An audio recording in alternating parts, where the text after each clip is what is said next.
Beautiful. So I just got done filming a video for section 2.4, and I've got this caffeine pumping through my veins, so I thought I'd try to do the review.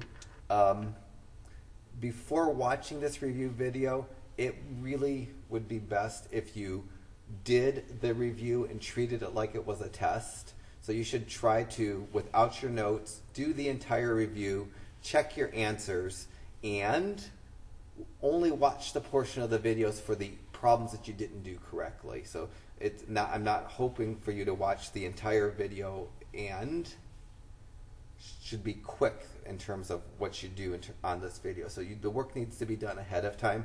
If you could do the problems on the review without watching me do the problems, then you're ready for the test. If you need to watch me do the problems, all the problems, then you're just not ready for the test. So really, if you haven't done the review yet, you should shut the video off, do the review, then come back and watch the review after you've done the review, just to kind of confirm your understanding or fix any things you don't quite understand right. But it's absolutely not the best thing to do just to watch the review without having tried it. Okay, so let me just go through these problems.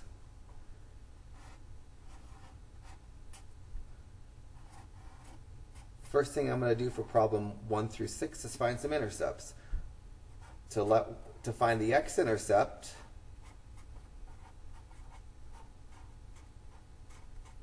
I'm going to let y equal 0. So I'm going to go 4x minus 6 times 0 equals to 12. The less algebra you show, it's probably better if you're going on to calculus. I'll show probably more than I'd expect you to show on a test. Multiplication, 6 times 0 is 0. So this is going to give me 4x equals to 12. Divide both sides by 4. And I'm going to get an x-intercept of 3. When I go to write an answer on my answer blank,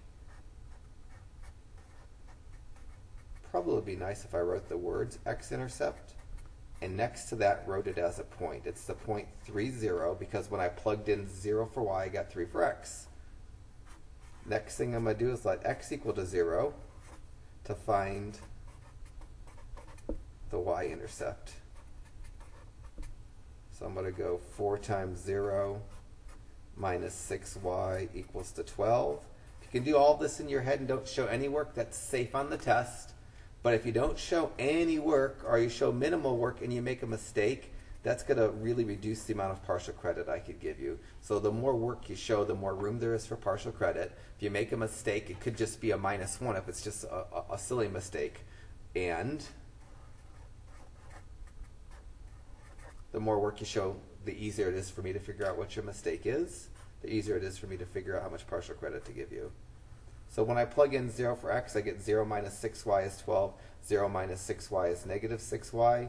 Divide both sides by negative 6, and I get y equal to negative 2. And again, I'm going to write this answer as a point because intercepts are points on a graph. It's the point 0, negative 2, because when I plugged in 0 for x, I got negative 2 for y. So this would be the perfect answer for question 1 on the review. Question 2 is a little more complicated. I'm going to find the x and the y-intercepts again. I like doing x first, then y second, but it doesn't really matter. For the x-intercept, I'm going to plug 0 in for y. So I'm going to go 0 squared equals x plus 49. 0 squared is 0. No factoring to do because there's no square left. I'm just going to minus 49 from both sides. And get minus 49 equals to x. So part of my answer to question 2, the x-intercept is the point negative 49, comma 0. So for all intercepts, I need to see an x and a y. The x is negative 49. I plugged in 0 for y. So the y was 0. To do the y-intercept, I'm going to plug in 0 for x. I'm going to get y squared equals 0 plus 49. Just plugged in a 0 for that x. I didn't really need to put the 0 in a parentheses because there wasn't an exponent or a multiplication or a negative in front of the x. going to simplify the right-hand side. 0 plus 49 is 49. And now I'm going to solve with square roots. And anytime I solve by introducing a square root, I have to put a plus or minus next to one of the square roots. Here on the left side, when I square root, the square root cancels out the square, leaves me with the y. On the right-hand side, the plus or minus sign doesn't go away. The square root is going to go away when I change the 49 to 7. And now I'm getting 2 y-intercepts as opposed to 1, which means the graph would cross the y-axis twice and the x-axis once. Could actually spell. And I'm going to write each of these as a separate point. I'm going to write 0 and 7 for one y-intercept for the positive part of the plus or minus, and 0 and minus 7 for the second part. So more intercepts to go. 3 is going to require a bit of factoring, and it's bottoms up or hard factoring. For the x-intercept, that's where my factoring is going to be necessary. I'm plugging in 0 for y. I'm going to get 0 equal to 2x squared plus 13x minus 7. You need to be able to factor this. I'll factor it, and then I'll show you how to do it off to the side, just in case you didn't know how to factor this. This factors into 2x plus, 2x minus 1 times x plus 7, or x plus 7 times 2x minus 1. If you can't factor that in your head, let me show you how to do it off to the side. I'm going to use bottoms up, so this is my side work for those of you that can't factor in your head. I'm going to factor this 2x squared plus 13x minus 7. I'm going to start by multiplying the 2 and the 7. And I'm going to get x squared plus 13x minus 14.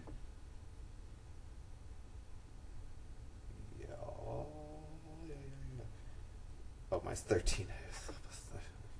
Forgot the 1.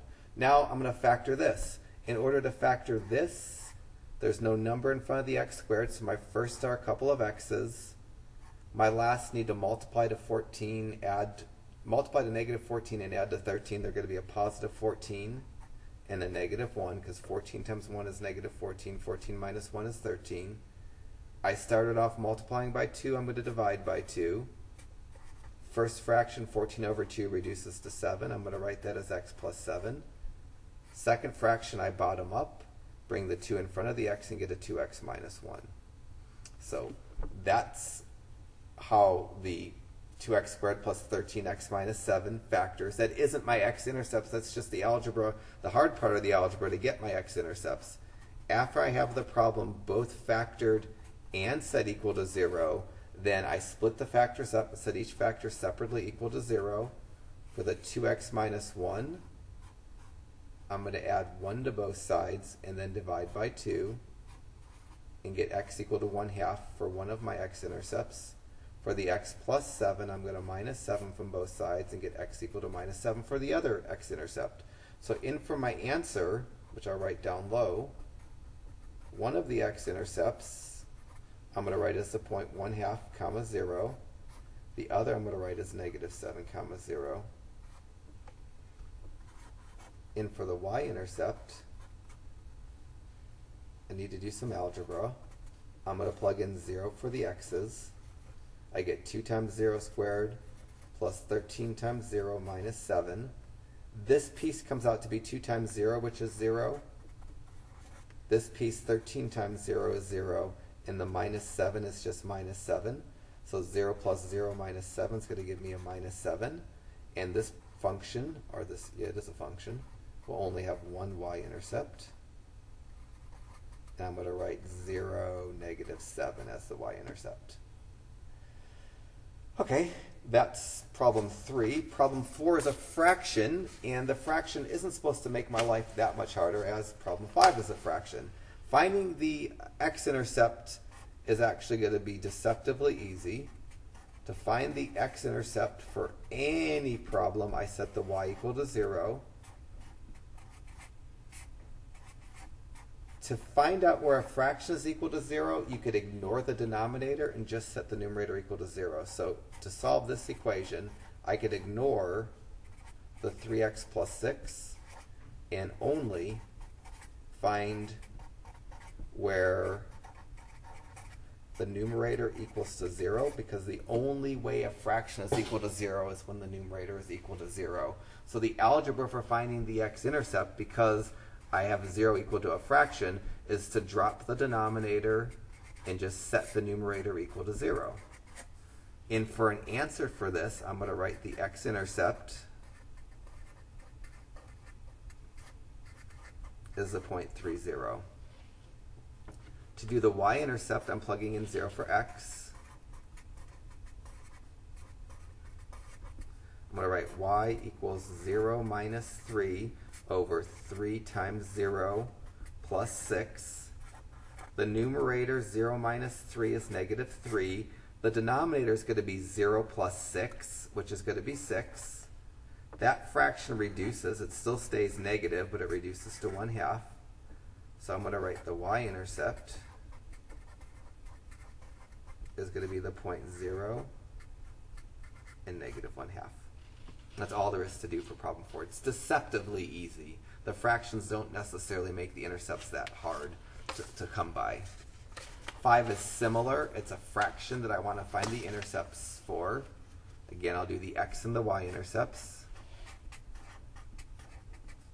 For the x-intercept, I let the y be 0. Just like in problem 4, I'm setting a fraction equal to 0. The algebra to find where a fraction equal to 0 is just to set the numerator equal to 0 and don't focus on the denominator. In problem 5, because there's a square here, I need to solve this by factoring. Could use the quadratic formula, but it's not that hard to factor this. This is reasonably easy factoring. It should factor into x plus 1 and x minus 6. Once you get the problem factored, you can split the factors up and set the factors equal to 0. For the factor of x plus 1, you minus 1 from both sides and get x equal to negative 1. For the factor of x minus 6, you add 6 to both sides and get x equal to 6. So for this problem, the x-intercepts are going to be the points negative 1, 0, and positive 6, 0. That's the best way to write them for an answer on the test. And then the y-intercept, I'm going to plug 0 in for all these x's. I'm going to get y equals to 0 squared minus 5 times 0, going into the original problem, plugging a bunch of zeros in. So I get 0 squared minus 5 times 0 minus 6 over 0 plus 1. In the numerator, all the pieces with a 0 just zero out, and you're just left with a negative 6. In the denominator, similarly, the 0 piece goes away, and you're left with the 1. So you get y is negative 6 over 1. Any fraction that has a 1 in the denominator can be written so it's not a fraction. I can just write that as negative 6 and say the y-intercept is the 0.0, negative 6. Including problem 6, I'm going to need square roots to find both the intercepts. There aren't going to be any problems on the test that don't have intercepts. There was one problem in the video that I did that I got an I when I was trying to find an intercept, so there wasn't that kind of intercept, and there's not going to be something like that on the test. For problem 6, for the x-intercept, I'm going to plug 0 in for y. I'm going to get x squared plus 0 squared equals to 121. This 0 squared piece is 0, so that just cancels away. Leaves myself x squared equals 121. I'm going to solve this with square roots. If I introduce a square root into a problem that doesn't have a square root, I have to throw down a plus or minus. On the left side, the square root cancels out the square, leaves me with an x. To the right of the equal sign, I get the square root of 121, which is 11. That's going to give me two x-intercepts, so I'm going to write them separately. I get positive 11, 0 and negative 11, 0 as my two x-intercepts. For the y-intercept, I'm going to plug in 0 for x. I'm going to go 0 squared plus y squared equals 121. Basically exactly the same computation as the x-intercept. This piece zeroes out, leaves me with y squared equals to 121. I go square root plus or minus square root. On the left side, the square rooting cancels out the square, leaves me with the y. On the right side, the plus or minus symbol doesn't go away, but the 121 goes away when I write an 11 in its place. And in terms of my answer for the y-intercepts, I'm going to write 0, 11 and 0, negative 11. So those problems needed some algebra. The next two problems are giving me graphs and asking me to find the symmetry. And those won't require algebra. It's just a matter of understanding what the symmetry is. When I look at the picture in number 7, this graph, the y-axis cuts it into 2 equal halves. So this graph is symmetric to the y-axis. It's not symmetric to the x-axis because the x-axis doesn't cut it into 2 equal halves. And it's not symmetric to the origin because when I flip it over, it doesn't look exactly the same. So the only symmetry this has is to the y-axis, and hopefully that's easy to see. 8's same sort of symmetry. 8, it's symmetric to the y-axis because if I draw a line through the y-axis, it cuts the graph into 2 equal halves. It's not symmetric to the x-axis because drawing a line through the x-axis doesn't cut it into 2 equal halves. And it's not symmetric to the origin because if I flip it over, it's not the same graph anymore. So the only symmetry that 8 has is it's symmetric to the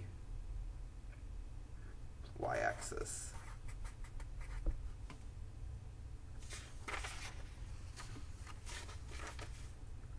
For number 9, if I draw this line through the x-axis, it cuts it into 2 equal halves, so it's symmetric to the x-axis. Drawing a vertical line through the y-axis doesn't cut it into 2 equal halves, so it's not symmetric to the y-axis. And if I flip it over, it goes in the opposite direction, so it's not symmetric to the origin. The only thing that it's symmetric to is the x-axis. So for the symmetry tests, if a vertical line cuts it into 2 equal halves through the y-axis, it's symmetric to the y-axis. If the line that goes through the x-axis cuts it into 2 equal halves, it's symmetric to the x-axis. And if I can flip it over and it's exactly the same, it's symmetric to the origin. So there's no algebra for those 3 problems. The next few problems, I did these in 2 steps. First, I sketched a graph to guess the kind of symmetry it has, and then I do the algebra to confirm. So in problem 10, I want to graph the equation to get a guess at the type of the symmetry and then confirm it. So in order to graph this, I need to solve it for y. So first I'm going to graph. I need to solve for y, not y squared, before I graph.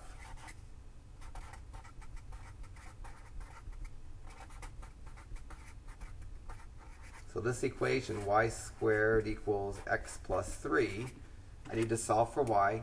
To solve for y when y is squared, I square root. So I'm going to square root plus or minus square root. On the left-hand side, the square will cancel. I've got my y solved for. On the right-hand side, the square root's not going to go away. And on my calculator, because of the plus or minus, I need to enter a y1 and a y2. So when I go to graph this on my calculator, I'm going to write y1 equal to the square root of x plus 3 for the positive part of the plus or minus, and y2 equal to the negative square root of x plus 3 for the negative part of the square root of x plus 3.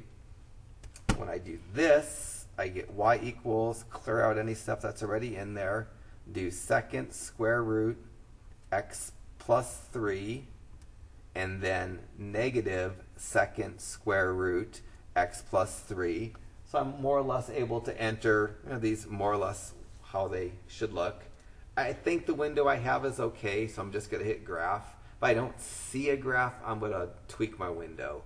So I hit the graph button, and I get something that's good.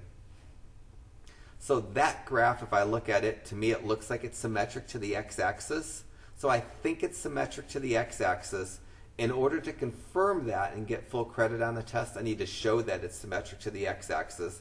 And the algebra to do that is to replace the y with the negative y and simplify. So to confirm, so I think it's symmetric to the x-axis. I'm going to confirm by replacing y with negative y into the original problem. So I'm going to go negative y quantity squared equals x plus 3.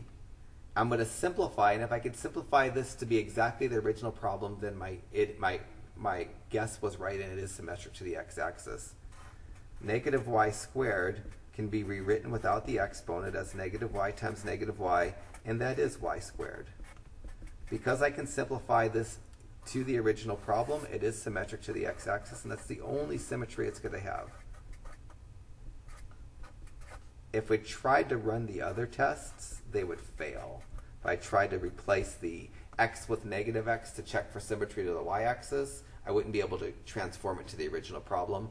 Similarly, if I replace both the x with negative x and y with negative y to try to show symmetry to the origin, that test would fail, meaning I couldn't get the problem to be equal to the original problem with any bit of algebra.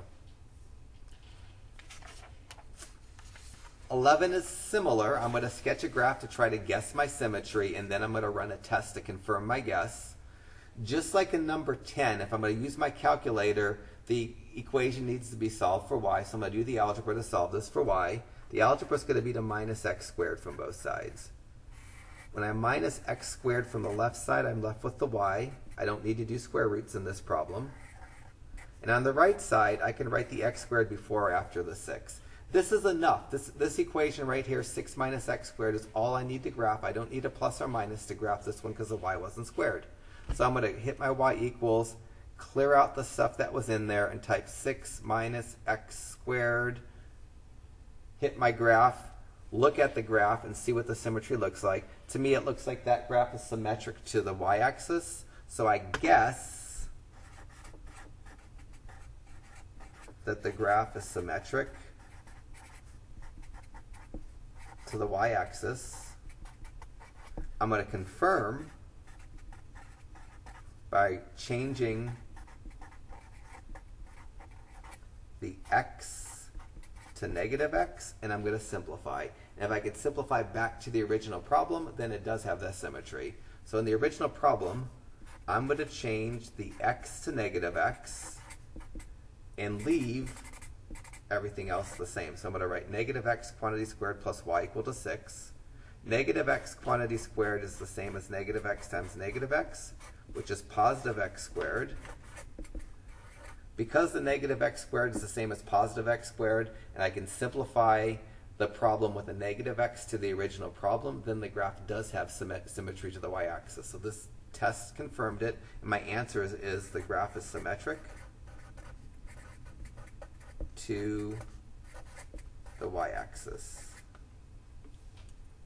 This would be the answer. If that's all you wrote on the test and didn't do this confirming, I'm going to take points off because you need to show some algebra to confirm that symmetry.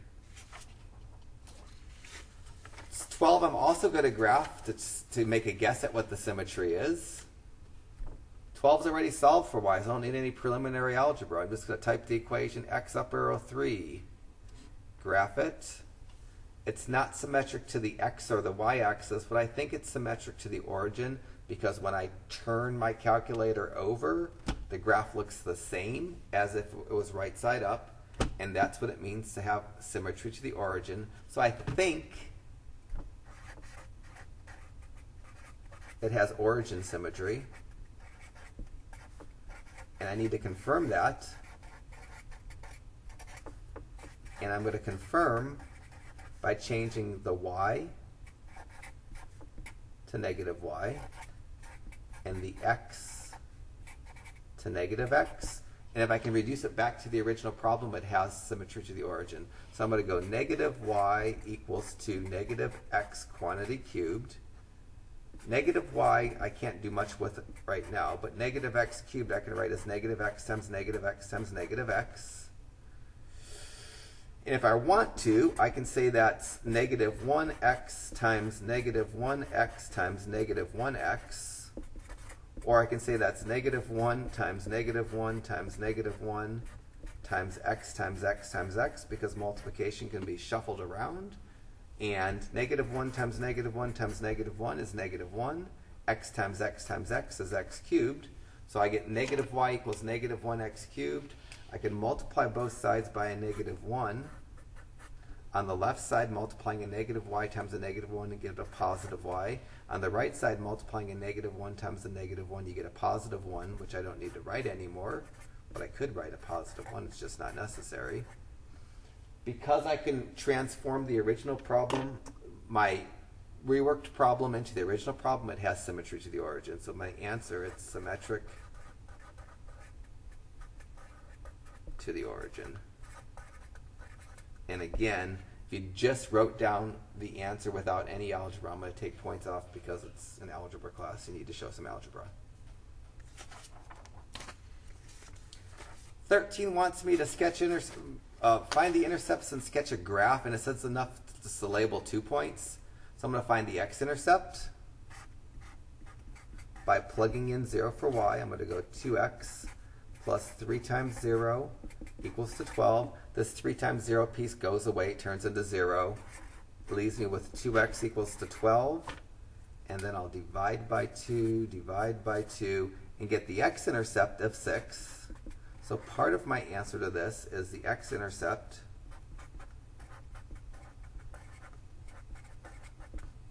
is the 0.60. For the y-intercept, I'm going to plug in 0 for the x. I'll go 2 times 0 plus 3y equals to 12. This piece zeroes out, leaves me with 3y equals to 12.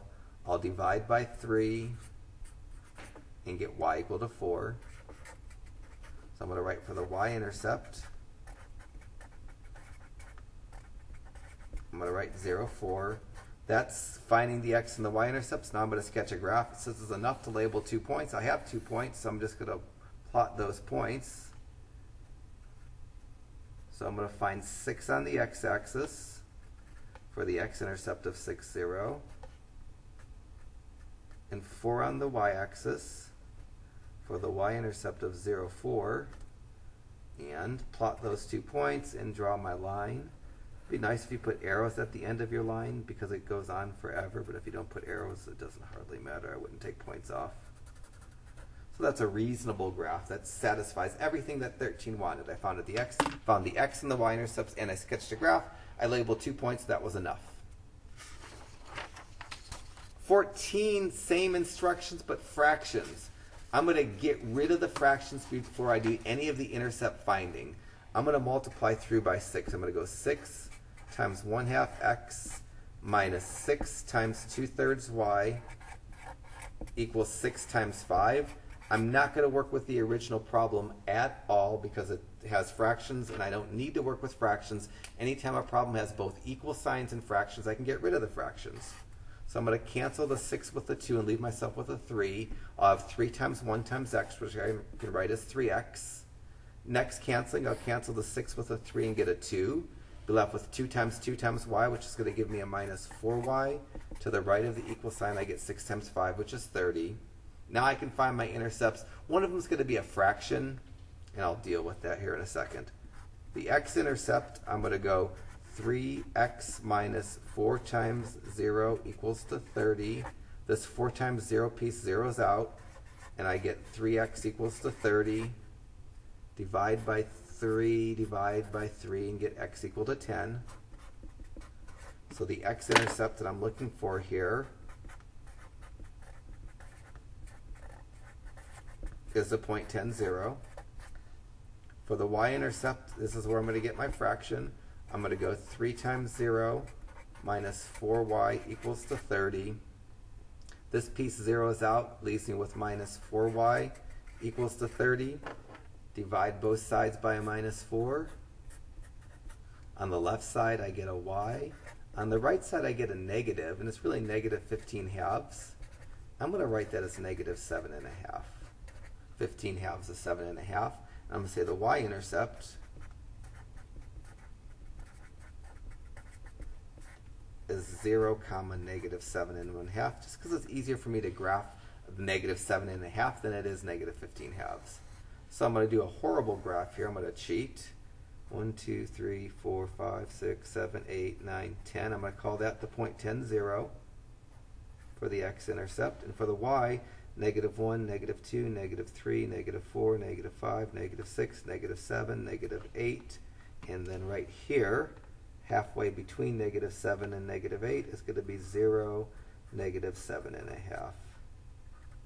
So I found 10 on the x-axis, -7.5 on the y-axis, and I'm drawing my arrow, and that's as well as you need to do for that. You could definitely get the answers living with the fractions, but anytime a problem has an equal sign and fractions, it's really a great idea to get rid of the fractions.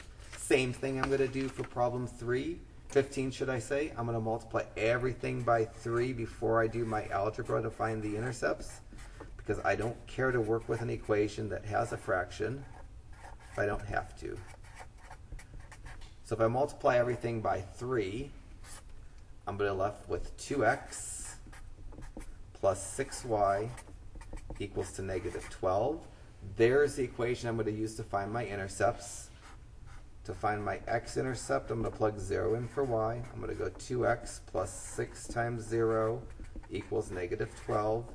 That piece zeroes out, leaves me with 2x equals to -12. Divide by 2, divide by 2, and I get x equal to -6. So into my answer for the x-intercept, I'm going to say it's the point -6, comma 0. Do my y-intercept right next to it, just because I have the room here.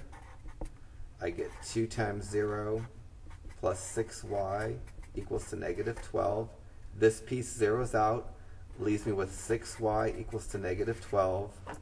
Divide by 6, divide by 6, and I get y equal to -2. So into my answer for the y-intercept, I'm going to write 0, -2. Now I'm going to sketch a graph nicely. I only said you have to label 2 points, and I have 2 points. So I'm going to find -6 on the x-axis, -2 on the y-axis. Connect those two with a line. Make some arrows, and be done with it. And that's as well as I need to go with that. So that's that bank of problems. Next bank of problems wants me to find an equation, but I don't need to graph. To find an equation of a line, I both need an m and a b. So my answer for problems 16 through 19 for each one of these problems needs to be in the form y equals mx plus b, and I need an m and a b that work for the problem. In problem 16, the m is given, so in my answer I'm going to plug 3 for m. I need to find the b. So the algebra in 16 that I need to accomplish is to find the b.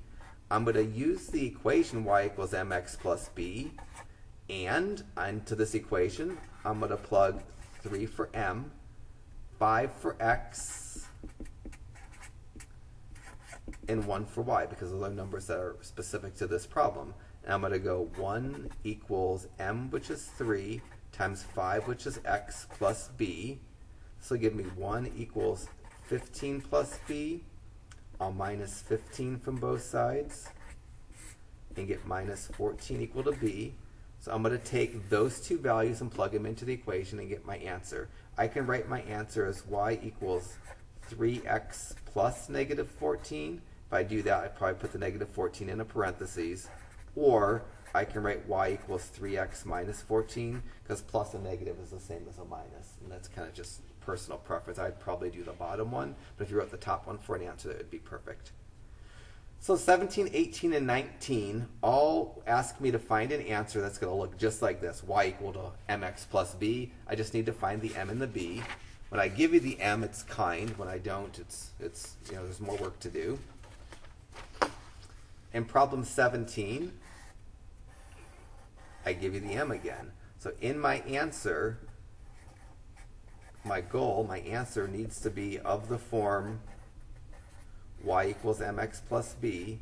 The m part of my answer is 2/3. I just need to find the b again. So I'm going to use m equal to 2/3, x equal to -6, y equal to 2, and plug those into the equation y equals mx plus b. When I do that, I get 2 equals 2/3 times -6 plus b. I could clear the fractions, but it's going to clear itself, so I'm not going to worry about multiplying by 3 because this multiplication, the negative 6 cancels with the 3 and becomes a negative 2, and the fraction works itself out without me doing extra work. So this is going to give me 2 equals 2 times negative 2, which is negative 4, plus b. I'm going to add 4 to both sides and get 6 equal to b. So into my equation, I'm going to plug 2/3 for m and 6 for b. My answer is going to be y equals to 2/3 x plus 6. So the only algebra that was really needed is to find the b.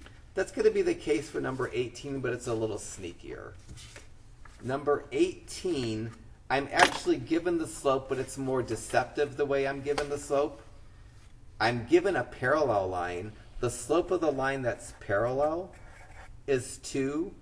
Because parallel lines have equal slopes, my line has a slope of 2. Because my line has to have the same slope as a line that it's parallel to.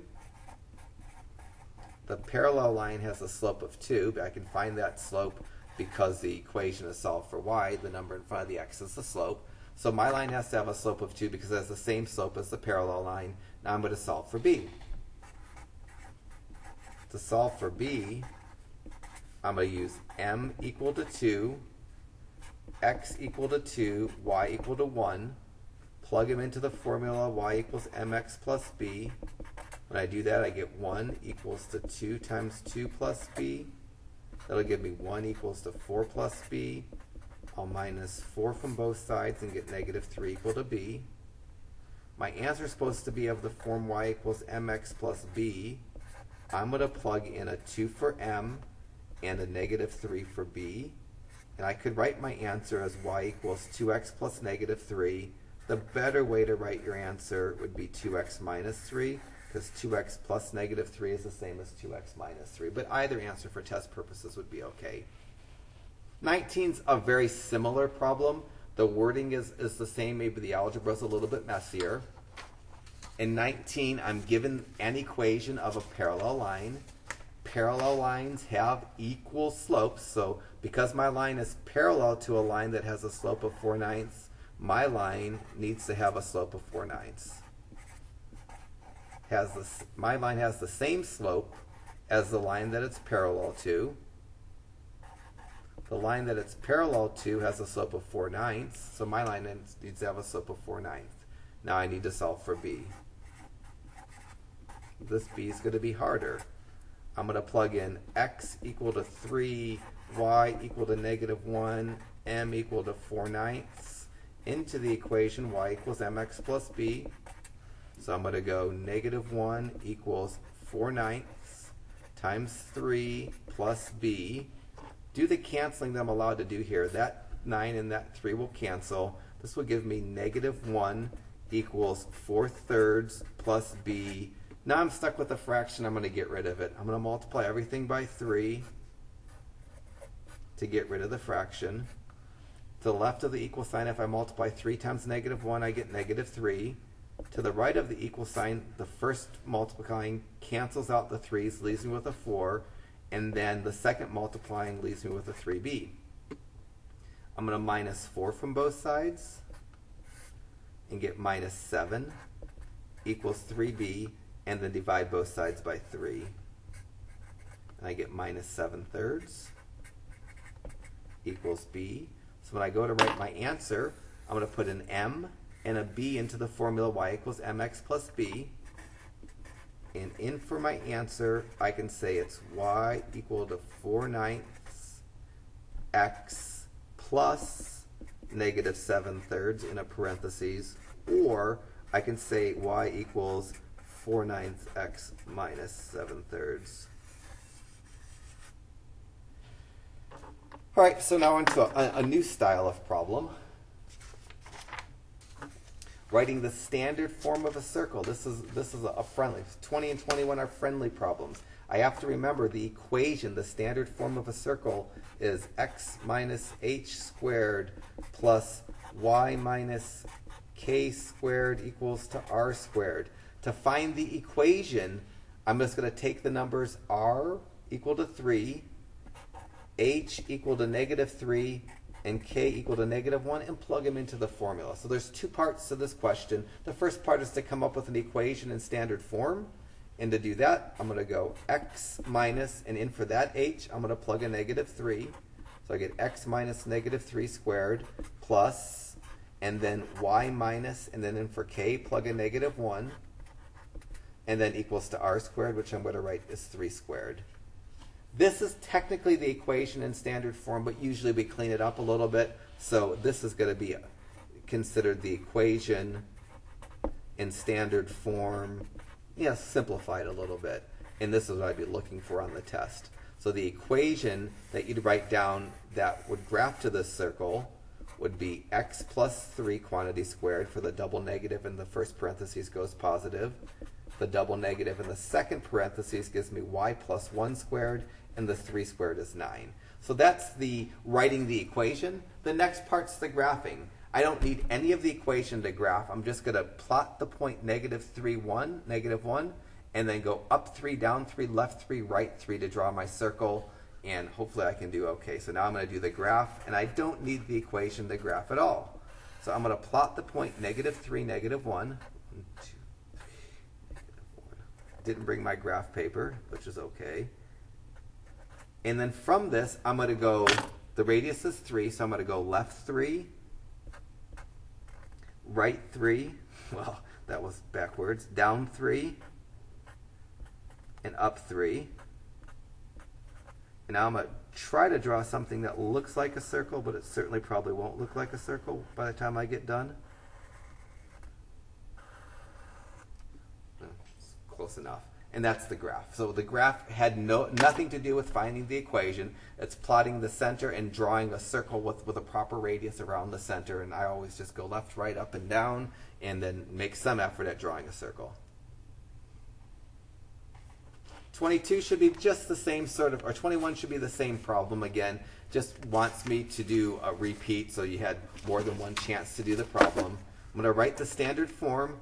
And again, I know I'm going to write x minus h squared plus y minus k squared equals to r squared. In this formula, for the h, I'm going to plug in -5, which is the x coordinate of the center. For the k, I'm going to type in 4. For the r, I'm going to put in 2, and then I'm just going to write it cleanly. So the standard form is going to be x minus -5 squared plus y minus 4 squared equals to r squared, which is 2 squared. Clean this up. The goal equation that I'm searching for is going to be x plus 5 quantity squared, for that, cleaning out that double negative. And to the right of the equal sign, I'm going to write a 4. So x plus 5 quantity squared plus y minus 4 squared equals 4 is the equation of that circle written in standard form, and in standard form having it cleaned up a little bit. Now I'm going to sketch a graph. My graph doesn't need to be horribly accurate. I'm going to start by plotting the center. The center is at -5, 4. So I find -5 on the x-axis, 4 on the y-axis. There's the center. The radius is 2, so I go left 2, right 2, up 2, down 2. So left 2, right 2, down 2, up 2, and I draw my circle. Again, they don't really look like circles when I do them, but it's good enough. Your graphs don't have to be any more accurate than I can possibly graph. That's reasonable. The center is at the point -5, 4 like it's supposed to. It has I can tell it has a radius of 2 because it went out in 2 in every direction. So those are friendly-ish problems.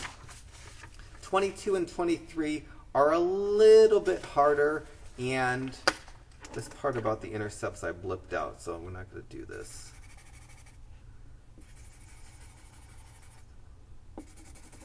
And before you see this on your printout, you won't see this. So I'm just going to rewrite this in standard form and sketch a graph. So what I'm going to do is just this, rewrite in standard form. And your instructions will only say that. I changed the instructions to delete this part about the intercepts, but I just hadn't changed it here yet. So to do this, first we group the x's and the y's. I might need to get some more paper to do this because it takes a lot of room. So did I bring paper to do this? Nope. Oh, I'll have to stick it here and just make it here because I don't have extra paper. I'm just going to go get extra paper so I can fit this in.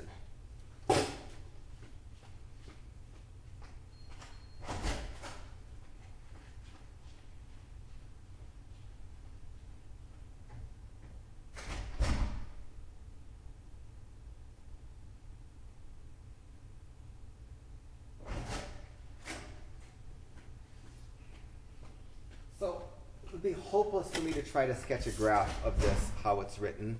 So I'm going to get the equation written in a nice form so I can actually graph it. So the initial problem in problem 22 had the equation x squared plus y squared minus 6x minus 4y plus 9 equal to 0. I'm going to start off by grouping the x's. I'm going to group the y's.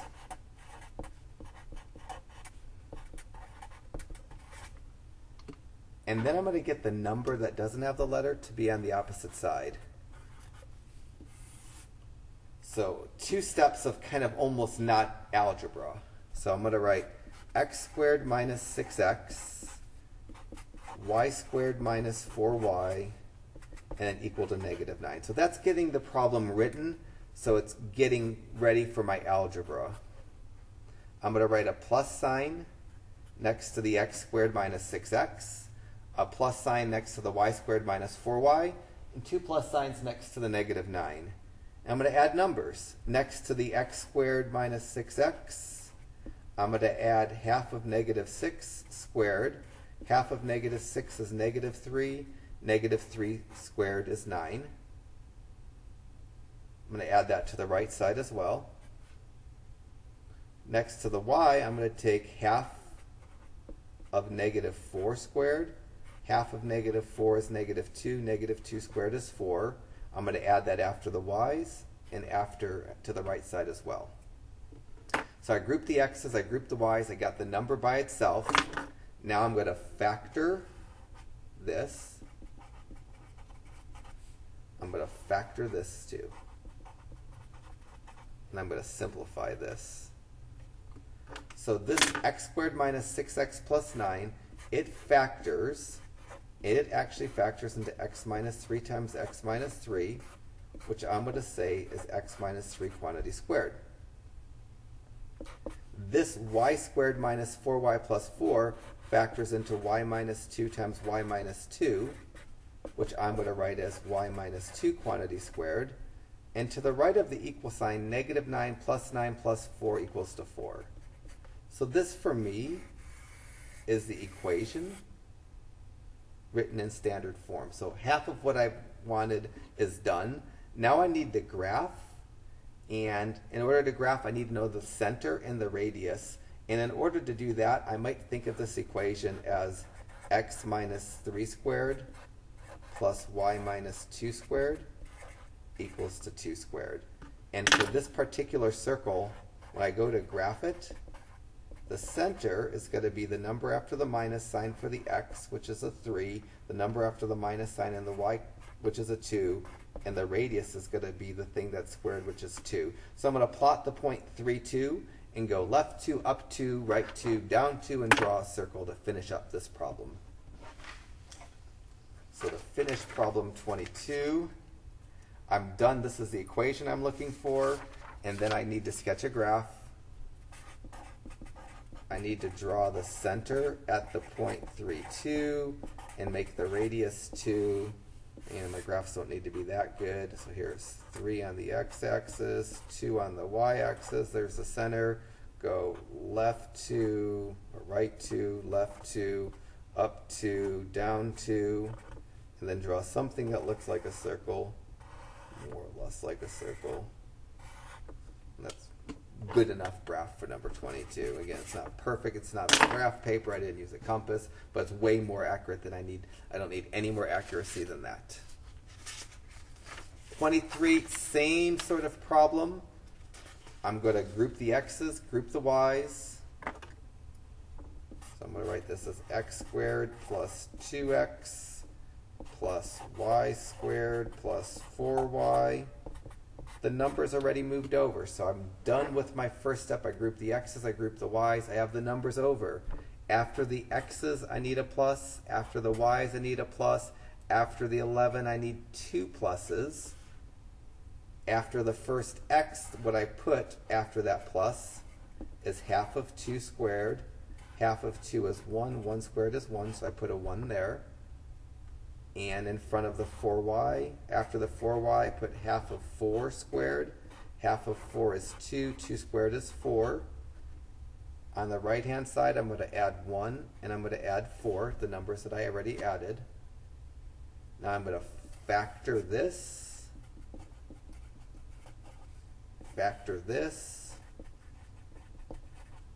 and combine this. This x squared plus 2x plus 1 factors into x plus 1 times x plus 1, which I can write as x plus 1 quantity squared. The y squared plus 4y plus 4 factors into y plus 2 times y plus 2, which I can write as y plus 2 quantity squared. To the right of the equal sign, 11 plus 1 plus 4 is 16. This is the equation that I'm looking for. Might not be the equation that you graph. When you go to graph it, you might want to write it like this. You might want to say this is x minus negative 1 squared plus y minus negative 2 squared equals to 4 squared. Because when you have the minuses in the parentheses and a square to the right of the equal sign, then you can see the center and see the radius. For this particular circle, the center is going to be the number after the minus sign in each parenthesis, which is going to be negative 1, negative 2, and the radius is the number squared. So when I go to graph this, I'm going to plot the point negative 1, negative 2, and draw a circle that has a radius of 4. So this version, the simplified version of the standard form, because it doesn't have the minuses and it doesn't have the squares, I don't see the center. If I want to see the center, I can change the plus to a double negative, and now I can see the center. I can change the 16 so it has a square, and then I can see the radius. So now for my 23 on my graph, I'm just going to plot the center.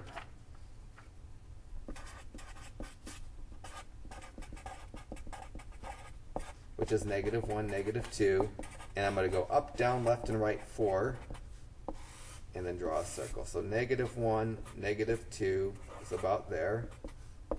And then up 4, 2, 3, 4, down 4, left 4, right 4. That's actually right. My lefts and rights aren't so good. And then draw a circle the best I can. It definitely doesn't have to be that good.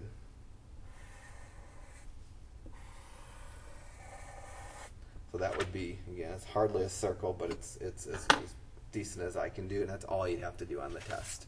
On the test, I'll probably give you a blank graph so you can, if you feel the need to be semi-accurate, you can be a little more accurate than I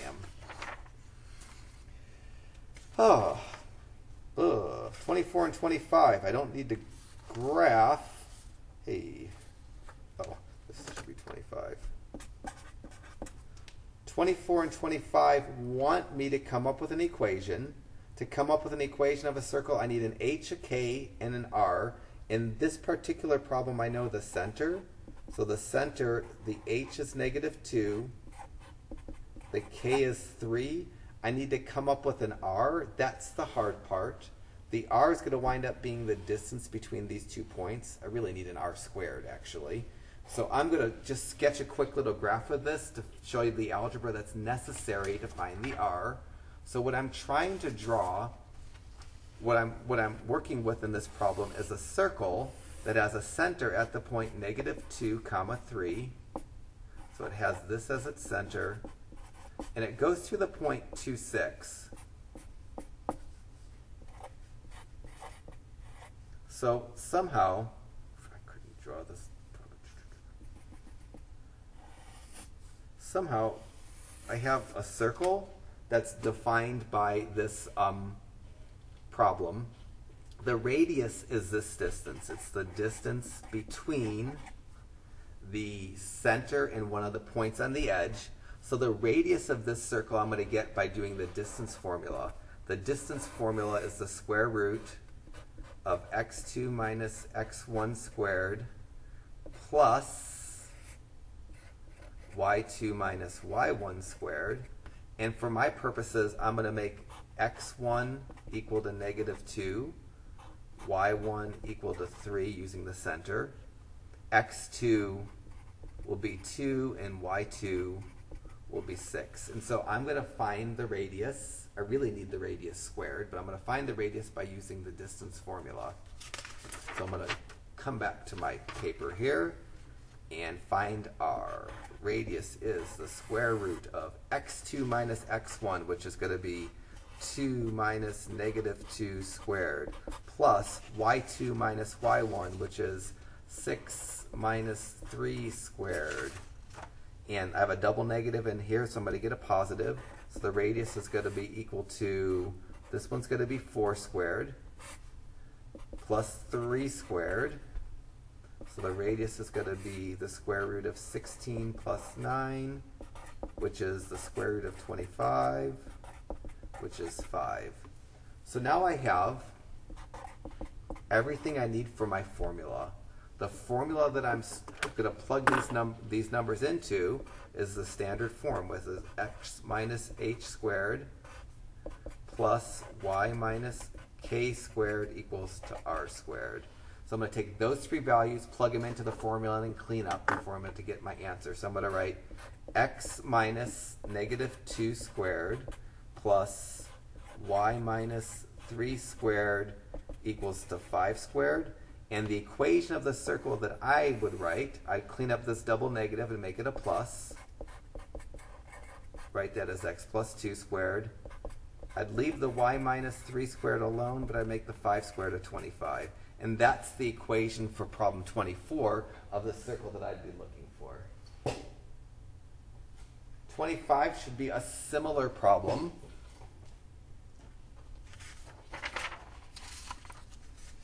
But it's harder.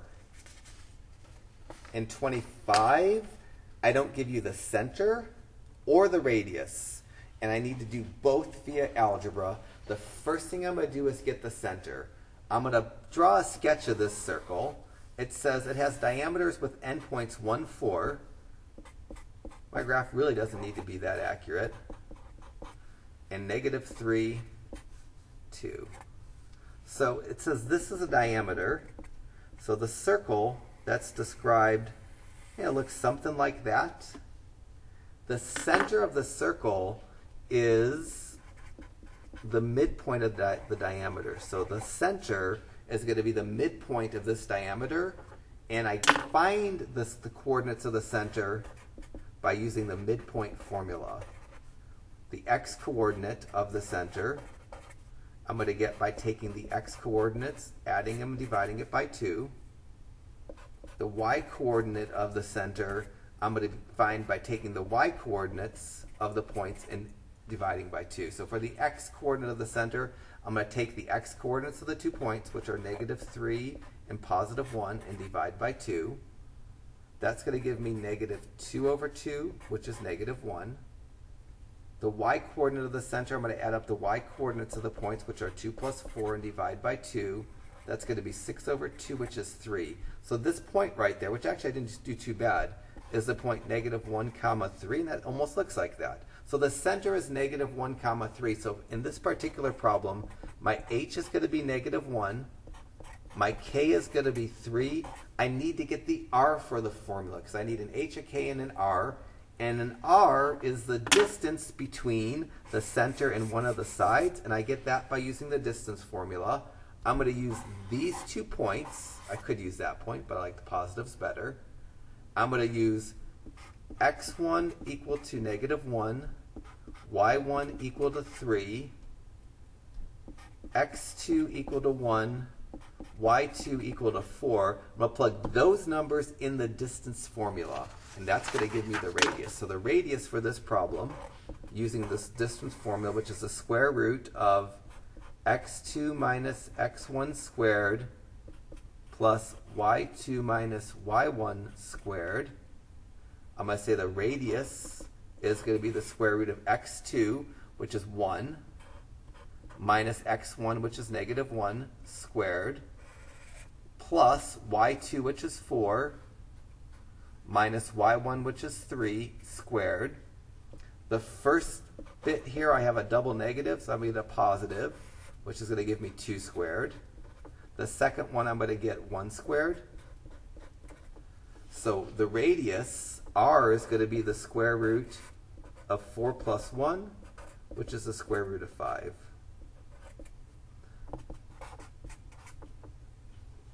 So the 3 bits of information that I need for my formula is the h, the k, and the r. Really, I need r squared, and the square root's going to go away here in a second. So in problem 25, I have an h equal to negative 1, a k equal to 3, which I got from my midpoint, and r equal to the square root of 5. The formula really requires an r squared. To get an r squared, it's going to be the square root of 5 squared. And so r squared is going to be 5, because when you square a square root, you drop the square root symbol. So I'm going to take those values and plug them perfectly into the formula. The formula of x minus h squared plus y minus k squared equals to r squared. And for the h, I'm going to plug negative 1. So I'm going to go x minus negative 1 squared. And for the k, I'm going to plug in 3. And then for the r squared, I'm going to plug in 5. Clean this up. The only cleaning up I have is the double negative. Then I'm going to make a positive. And the equation for this circle that's described in problem 25 is going to be x plus 1 quantity squared plus y minus 3 squared equals 5. That's all I need to do for 25. That's the equation of the circle that has a diameter with endpoints 1, 4, and negative 3, 2. Don't need to graph it, but I already kind of graphed it.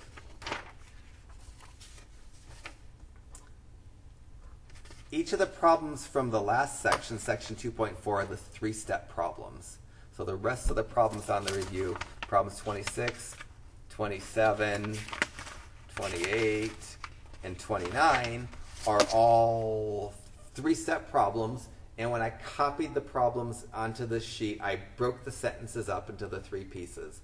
The first sentence I used to get my equation with a k. The second sentence I used to get a value for k. The third sentence I answer my question. So first sentence I see varies inversely. I know I need a fraction with a k in the numerator. The first letter I see is m. That's going to go to the left of the equal sign. To the right of the equal sign, I get a k because of the word varies inversely. The words that come after the k give me the letter for the denominator. The letter for the denominator is an n. It needs to be under a radical because of the word root. So first sentence gives me the equation with a k. Now I'm going to take the numbers. I'm going to plug 3 in for m, 16 in for n. Usually I solve these inverses by cross multiplying. I'm going to write the 3 as 3 over 1. And I'm going to write the k over the square root of 16 as k over 4 because the square root of 16 is 4.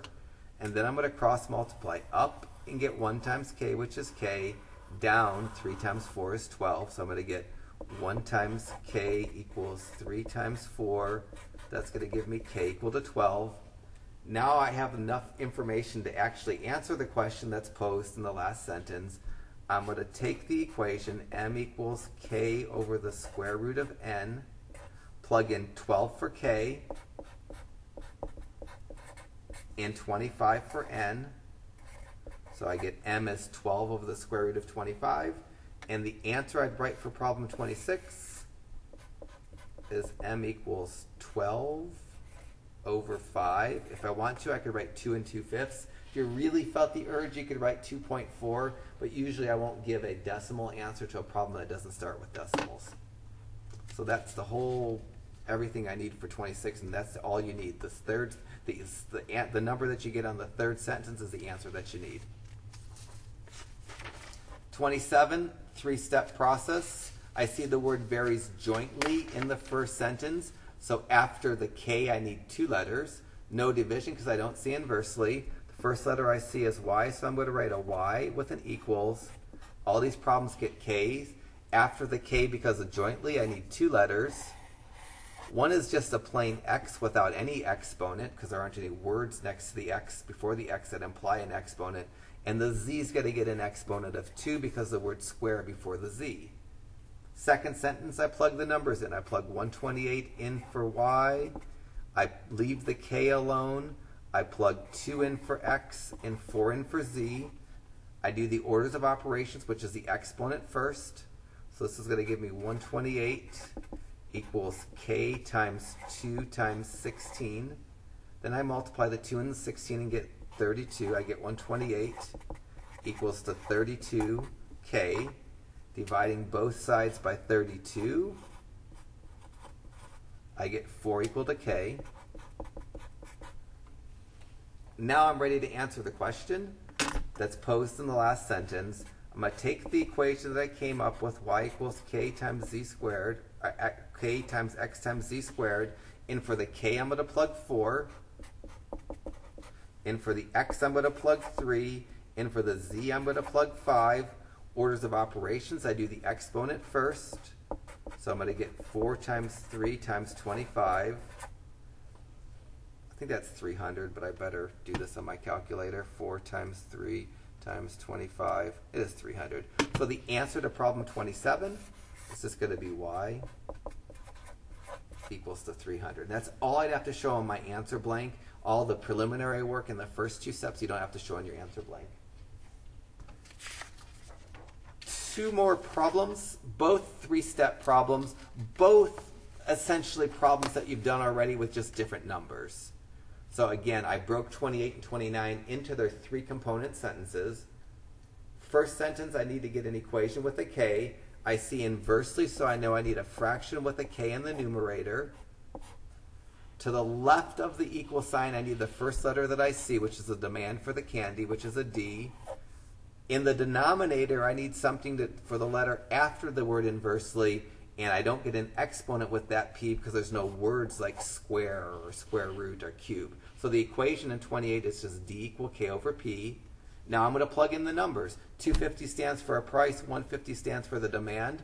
I'm going to write 150 equals k over 2.50. I'm going to solve by cross multiplying. I'm going to write the 150 as 150 over 1. Cross multiply down, cross multiply up. When I do that, I get 1 times k equals 150 times 2.50. This is going to give me k equals to 375, I think. 150 times 2.5, 375. Now I'm ready to answer the question. I'm going to take this equation, d equals k over p. Plug in 375 for k, $4 for the price. I'm going to get d equal to 375 over 4. Safe to use my calculator to do that. 375 divided by 4. I get 93.75 bags of candy. And that probably, although I'd live with that for an answer, you can round it up or round it down. It doesn't say how to round, but you can't sell 3/4 of a bag of candy. So I'd live with 93.75 bags for an answer. I'm probably just going to round up. So apparently this equation, it gives an approximation and not an exact answer. And I'm just going to round that to 94 and be done with it. But if you gave me 93.75 and said bags of candy, I would live with that just as well. All right, last problem. Distance of ball, and that's ball with an A, rolls down an inclined plane is directly proportional. So again, first sentence, I come up with an equation with a k. Because I see directly proportional, I know I need only multiplication. The first letter I see is D. It goes to the left of the equal sign. After the K, I get a T. Because there's words before the T that tell me I need an exponent, I'm going to make that a T squared.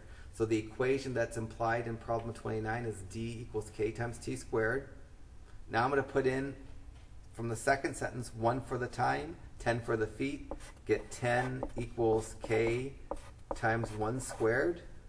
This gives me 10 equals k times 1, which is just k. Now I'm going to be able to answer the question by using the formula d equals k times t squared. And for k, I'm going to plug 10. And for the time, I'm going to plug 5 squared.